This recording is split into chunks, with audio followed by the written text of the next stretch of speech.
नमस्कार। मैं doctor Bela Mathur, associate professor drawing and painting, government college Bundi.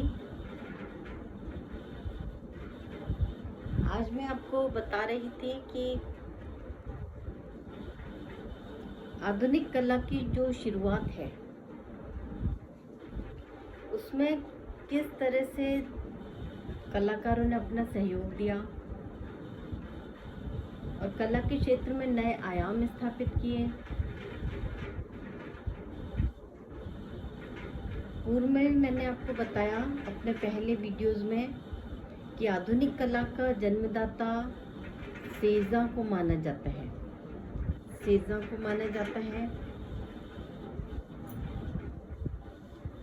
सेजा की कला से हमें जो स्पष्ट हुआ था वो ये हुआ था कि उन्होंने प्रचलित जो प्रभाववादी कला थी उसका गहरा अध्ययन किया था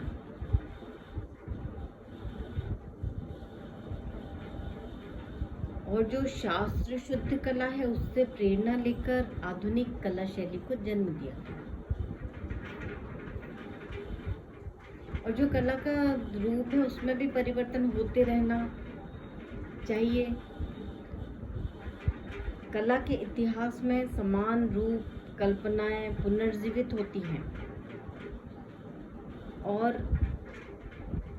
एक कार्यकाल समाप्त होते ही कला में बदलाव आ जाता है और जो कला शैलियाँ जो चली आ रही हैं उनका कार्यकाल समाप्त हो जाता है।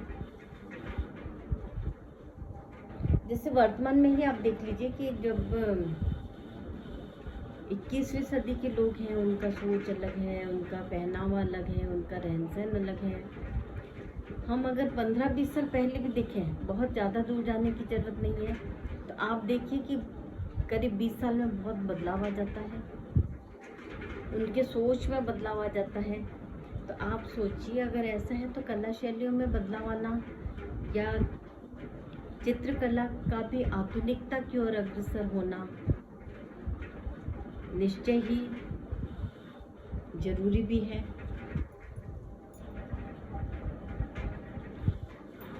आधुनिक चित्रकला के इतिहास को हम प्रभाववाद से आरंभ करने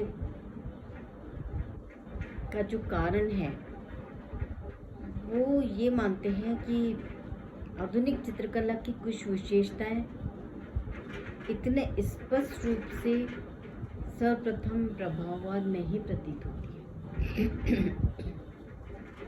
हम ये सोचते हैं कि प्रभाववाद, क्योंकि प्रभाववाद को आप ऐसा इजी समझ लीजिए कि नए नए प्रयोग हुए हैं ये। तो प्रभाववाद को मैंने जैसे पहले भी कहा था कि हम इसको प्रयोगवाद की दृष्टि से भी देख सकते हैं कि चित्रकला के क्षेत्र में नए नए प्रयोग हुए हैं और ये सर्वप्रथम प्रभाववाद में भी हुए इतने ज़्यादा प्रयोग। कला के क्षेत्र में विरोधी पुरातन शक्तियों से प्रकट रूप से सामना करने का जो क्रांतिकारी साहस है वो सबसे पहले प्रभाववादी कलाकारों ने ही किया है।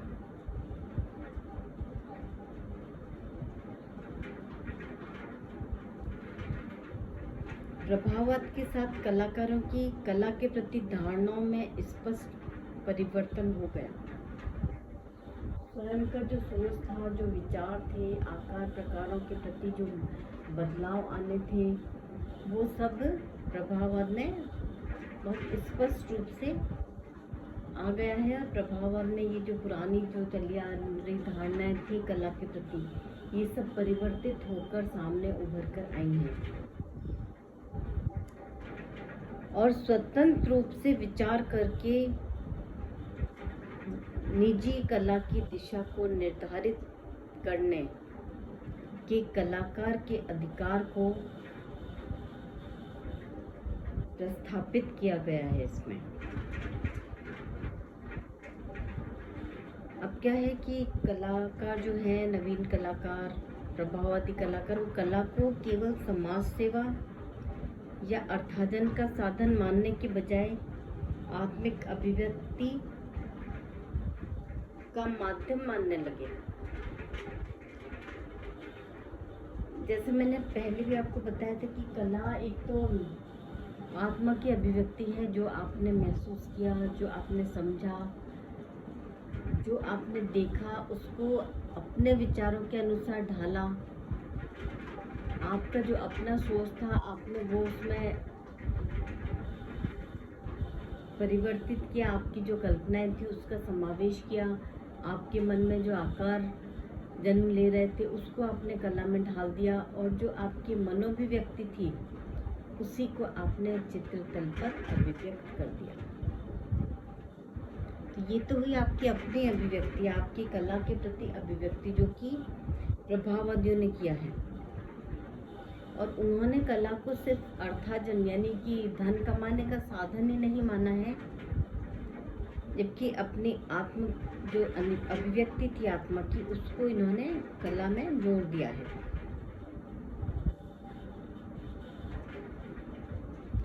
उनके लिए जो व्यक्तिक अनुभूति कलाकृति के कलात्मक गुणों की श्रेष्ठता का निर्णय करने का मापदंड बन गई।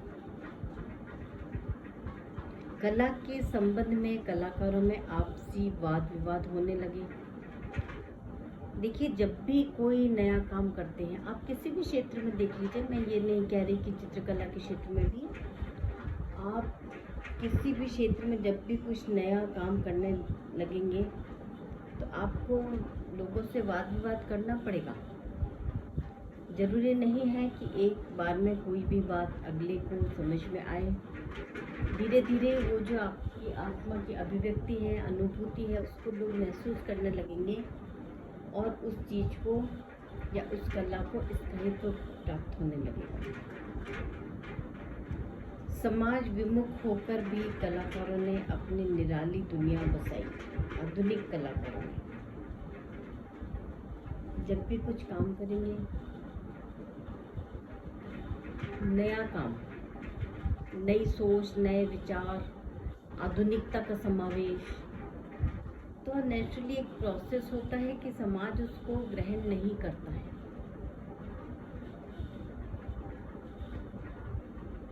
अब आज के एनवायरनमेंट में देख लीजिए, कुछ भी नया चीज़ आप लाएंगे, पहले तो आप सोचिए कि आपकी आलोचना होगी, लोग उस चीज़ को देखने के आदी नहीं है। कला के क्षेत्र में आप कुछ भी नया इन्वेंशन जो भी करेंगे, लोग उसको देखने के आदी नहीं है, तो आपको आलोचना का से गुजरना पड़ेगा। धीरे धीरे जब आप किसी चीज़ को देखते हैं, समझते हैं, महसूस करते हैं, आपकी सोच में परिवर्तन हो जाती है। ये जो सोच में परिवर्तन है, ये ही आधुनिक कला की पहचान है। और धीरे धीरे समाज विमुख तो वो चीज़ है, लेकिन धीरे धीरे समाज उसको स्वीकार करने लगेगा। और ऐसा ही होगा कि कला के लिए कला ध्येय बन गया।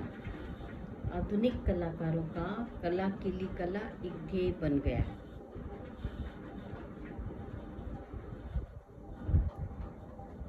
देखिए, प्रभाववाद को हम पढ़ें, इसका हम अध्ययन करें, इसको हम जानें, सीखें, पहचानें कि प्रभाववाद क्या है। तो इसके अध्ययन से पहले यदि हम इसके पूर्व की शताब्दी की कला का परिशीलन करेंगे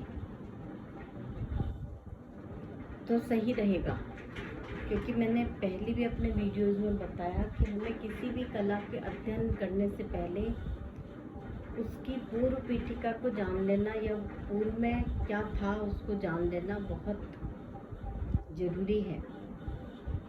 ऐसा ही कुछ प्रभाववाद के अध्ययन में भी है कि हम जब प्रभाववाद का अध्ययन करेंगे तो इसकी पूर्व की शताब्दी की कला का भी परिशीलन करेंगे। तो प्रभाववाद का जन्म किस वातावरण में हुआ, उसके जन्म का श्रेय कहाँ तक उस परिस्थिति को है, इसका हमें ज्ञान होगा।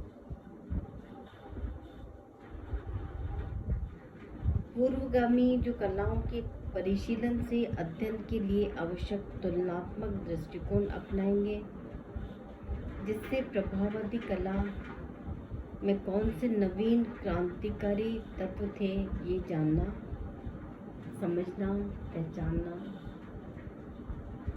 अपने मानस पटल को पर इस चीज़ को स्वीकार करना,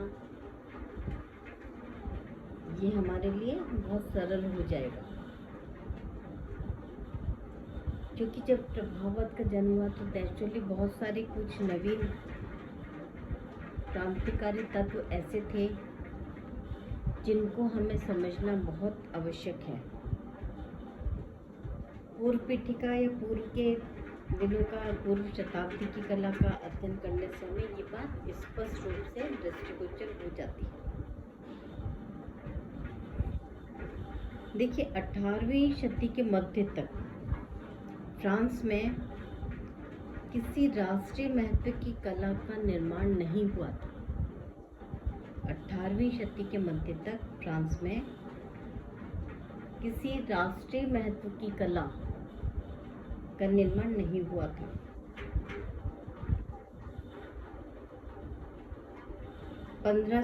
ईस्वी में फ्रांसिस प्रथम ने लियोनार्डो दा विंची नाम के एक विख्यात इटालियन कलाकार को अपने दरबार में स्थान दिया।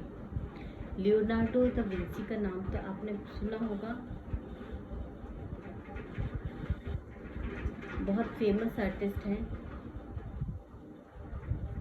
इटालियन कलाकार हैं और बहुत अच्छी पेंटिंग्स बनाते हैं। अभी जब आप इसके बारे में डिटेल में पढ़ेंगे ना तब आपको इसकी पूरी जानकारी होगी। पूर्व में भी आपने BA पार्ट 3 में इन लोग के बारे में पढ़ा होगा। उसी चीज़ को हम थोड़ा सा अब डिटेल में पढ़ते हैं। फ्रांसिस प्रथम ने लियोनार्डो दा विंची को अपने दरबार में स्थान दिया। फ्रांस में इटालियन, डच और फ्लेमिश चित्रों की बहुत मांग थी। उस समय फ्रांस में इटालियन, डच और फ्लेमिश चित्रों की बहुत मांग थी। जॉर्ज द लातुर, लोरे, लुई ल ने को छोड़ फ्रांस में कोई विश्वविख्यात चित्रकार नहीं हुए।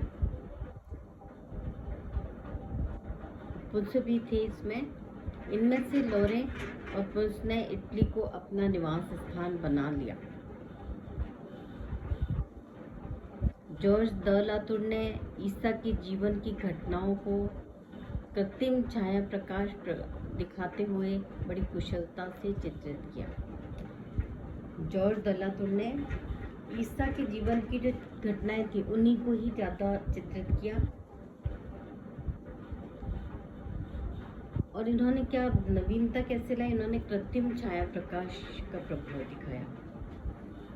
देखिए एक तो होता है नेचुरल छाया प्रकाश, जैसा आपने देखा जैसे सूर्य की रोशनी आ रही है उसमें जो चीज़ आपने देखी उसी को चित्रित किया। रात का अंधकार है तो जैसा देखा वैसा चित्रित किया। लेकिन कृत्रिम छाया प्रकाश में आप किसी भी सीन को आर्टिफिशियल लाइट्स वगैरह लगा के भी चित्रित कर सकते हैं, क्योंकि आर्टिफिशियल लाइट से उस चित्र की खूबसूरती बढ़ जाती है। देखिए किसी भी चित्र पे अगर आप नीला बल्ब लगाएंगे तो वो नीली रोशनी उस पर छा जाएगी। अगर येलो कलर का बल्ब लगाएंगे तो येलो रोशनी छा जाएगी। हम मतलब कृत्रिम छाया प्रकाश लगा के हम उस चित्र में विचित्रता उत्पन्न कर सकते हैं। किसी भी चित्र में हम कृत्रिम छाया प्रकाश लगा के विचित्रता उत्पन्न कर सकते हैं। मानव शरीर चित्रण एवं नैसर्गिकतावादी चित्रण की जो उत्कृष्ट उदाहरण है वो इनकी कला में दिखाई पड़ते हैं। जॉर्ज द लातुर ने भाइयों ने